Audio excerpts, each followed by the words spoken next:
so the square, the tuoi, is in a sense an objectification of the same two. And in fact, if you take the same two and you drift it or you flip it, you drift it all the way around and you actually end up with a square triangle.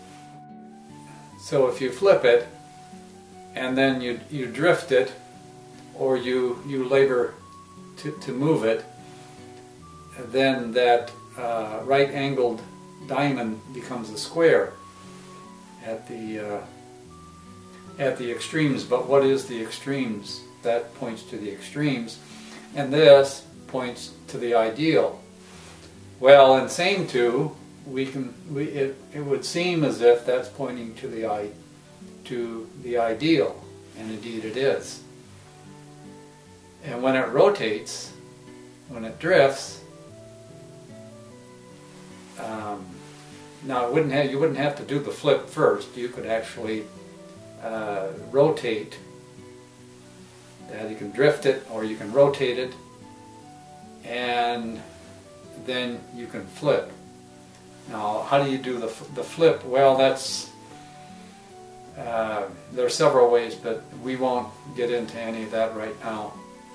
But the point being that we're looking at is that we have the corners are now the good corners. Those are called in Oahspe the good corners.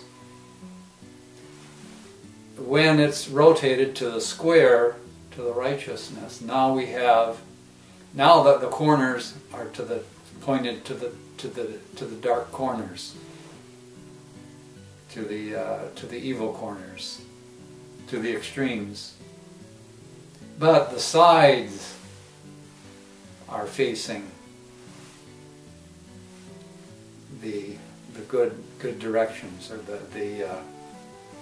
the ideals, towards the ideals. Now the square, tuoi or fuoi, which is the ancient word for it, and the name that's given in Oahspe, the panic name for it, that square is very important. Righteousness is very important. Tuoi is more a function of judgment.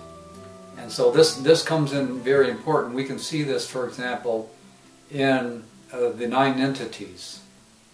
Now we mentioned Hak as being one of the 9 entities previously, and how that had a relationship to number 18, and how that symbol came, or how that form, we should say, occurred from 17, from the light, with Uz, the son of Jehovah.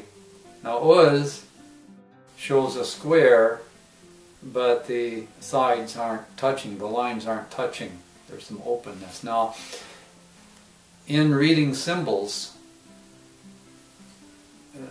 the way that Oahspe does it, and indeed it's not just in Oahspe, but you can see it in the early writings of man, how man initially put forth his interpretations or his expressions, is how do you represent the unseen? And how you represent the unseen, or the subtle, is by making these little breaks in the lines, so you don't quite complete the figure, you indicate the figure. And so with those, you have indicated, you have a square, you have righteousness indicated by Uz, son of Jehovah. And because it's not all joined, we understand that it's referring to inner righteousness, to the unseen righteousness, to the subtle righteousness. What Uz does for Jehovah is he moves along and is essentially, Jehovah lets Uz know what is acceptable and what isn't, what is worthy and what isn't, what is necessary and what isn't. In this, Uz goes forth, and anything that's not a part of what Uz is supposed to sustain, it falls away, it dies off, it disappears as far as form goes. Then so Uz, the son of Jehovah, is known can be known as the destroyer. Uz is he who takes that which is no longer necessary and gets rid of it, essentially. It disappears. It goes out of existence insofar as form goes.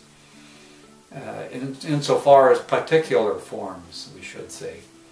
Meaning that even though a person loses their physical body, dies, for example, that doesn't mean that all humanity dies. Just that particular person dies. That is to say, his physical body is no longer necessary, and Uz takes man out, his spirit, his soul, who he actually is. It's his consciousness, essentially, and he takes that out from Corpor, and Corpor just falls down, and there's no longer animated, it's no longer alive, there's no longer a cohesive aliveness about it. The entity that was there animating it is no longer there. And so Oahspe talks about Uz, but Oahspe also talks about Uzzians. Now Uzzians are the world's people. They're also sometimes called the destroyers. And so we can understand that the reason that they're called this is that they take on the responsibility of, take upon themselves to be Uz. They're saying, I'm the judge, and I'm going to decide and determine what's righteous and what isn't. And anything that isn't righteous, I'm going to destroy. And anything that is righteous is okay, it can live, and it can exist. And now I'm giving extremes as to destruction, because the destruction might not or need not be total destruction. It might just be punishment. I'm going to punish you. I'm judging you, and I'm saying that you're basically condemning. By judgment, we mean condemnation in this sense. If someone's getting condemned for that, and then someone will give them punishment, which is a form of vengeance, essentially. But they're taking upon themselves the role of Uz, which is a very precarious proceeding at best.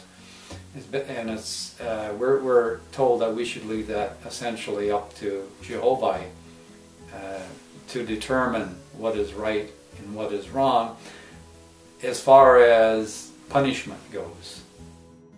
But that's the higher foundation, and man can't always live up to that higher foundation.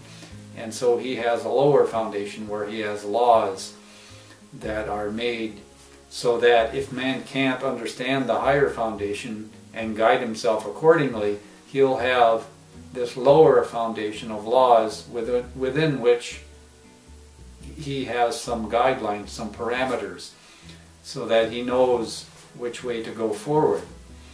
And so those are called man's laws.